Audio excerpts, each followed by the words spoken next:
So when we talk about Iran and Israel, it's easy to get lost in the headlines, right? The missile strikes, the escalating threats. But there's a whole other conflict playing out just beneath the surface. It's a war of words, of history, and really of political survival. Today, we're going to unpack that war, the one behind the war. And it all really kicked off with this single kind of cryptic tweet from Iran's supreme leader, Ayatollah Khamenei. Now, this wasn't just another threat. This was a declaration, and the words were chosen very, very carefully to signal a massive shift in this whole conflict. And that right there is the crucial point. You see, for weeks, what we were seeing was technically a conflict, a violent back and forth. But with that tweet, Iran officially changed the label to war.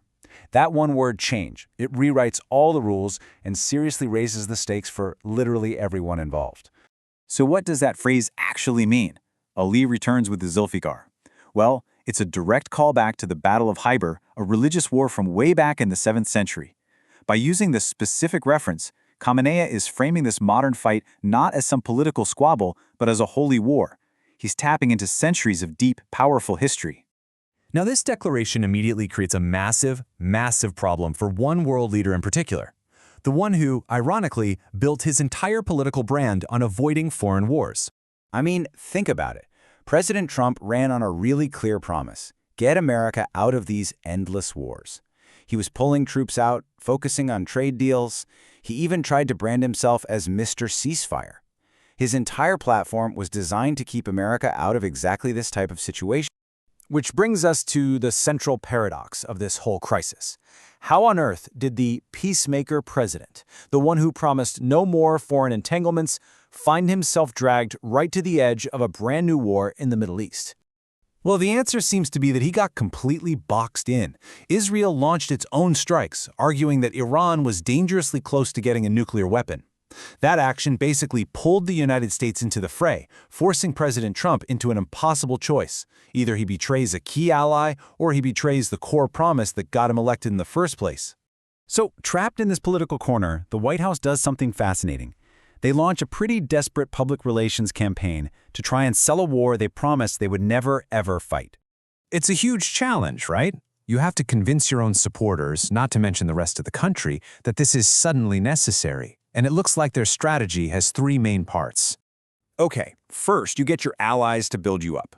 Take this private text message from his ambassador to Israel, which President Trump then publicly released. The message compares him to Harry Truman, the president who authorized the use of nuclear weapons.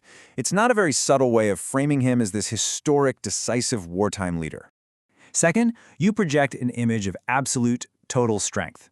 The White House started pushing this narrative that Ayatollah Khamenei was a coward hiding in a bunker, that the U.S. had total control of the skies, and that Iran's only real option was just to surrender unconditionally.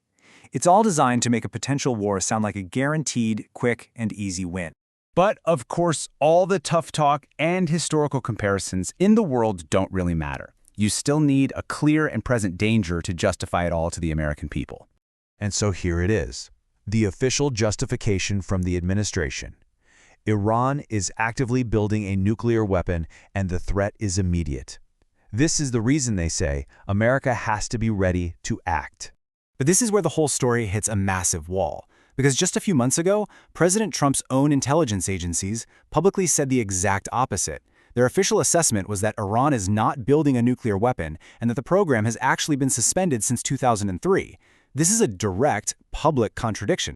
And that glaring discrepancy, well, it forces us all to ask a really haunting and frankly unavoidable question. We've been down this road before, right?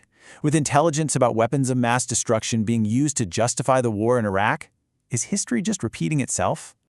But just when you think this international drama can't get any more complicated, a whole other front opens up. It turns out the biggest threat to Iran's current regime might not be coming from Washington or Tel Aviv, but from its own past. Right at the peak of this whole crisis, an unexpected and really powerful player suddenly steps back onto the world stage after nearly half a century of being in the shadows. This message just pops up on Twitter from a man named Prince Reza Pahlavi. Now, if that name doesn't ring a bell, he is the son of the last Shah of Iran, the king who was overthrown way back in the Islamic Revolution of 1979. His sudden reappearance is nothing short of a political earthquake. He represents a completely different vision for Iran, a secular, pro-Western nation. Basically, the very thing the revolution was meant to destroy. His call to reclaim Iran opens a brand new front in this battle, a fight for the very soul of the country itself. So let's just recap. What started as a conflict between two countries has spiraled.